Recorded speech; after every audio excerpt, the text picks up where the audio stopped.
Dr. Gramley, can you tell us about the Cumberland site? Yes, this Cumberland archaeological site, which is named after a certain type of stone projectile point that was in use at that time, is located in southwestern Kentucky in a rural farming region of great beauty and fertility.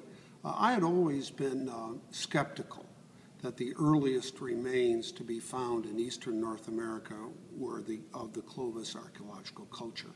I felt for various reasons there should be older materials, and inevitably my search was drawn to southwestern Kentucky at a spot that was conveniently located for ambushing animals at a river crossing.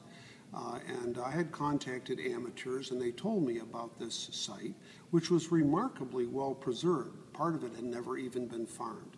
So beginning in 1999 and extending until 2011, we laid bare half of this archaeological site and found it was a dwelling place of hunters roughly 14,500 calendar years ago. It's not the oldest archaeological site of the Cumberland culture.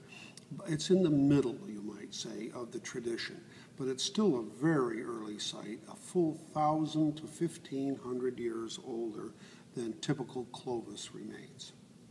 And so in your opinion, Cumberland is older than Clovis? Yes, I feel that the Clovis archaeological culture developed from the Cumberland tradition roughly 13,500 years ago. The Cumberland tradition continued even after Clovis became an offshoot. The beginnings of the Cumberland tradition are approximately 16,000 calendar years before present and may be found in northern Alabama and southern Tennessee. And why is this particular site rich? Was it a game area? Was it?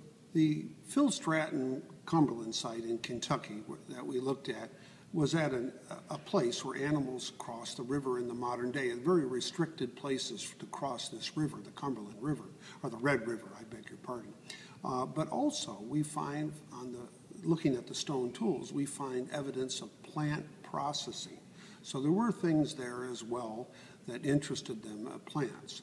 It's a very rich area. Today, some of the most lucrative and largest tobacco crops to be grown anywhere in the United States are grown in Logan County, Kentucky, where the site's located. So it probably had a very rich plant community as well as an animal community living upon the plants.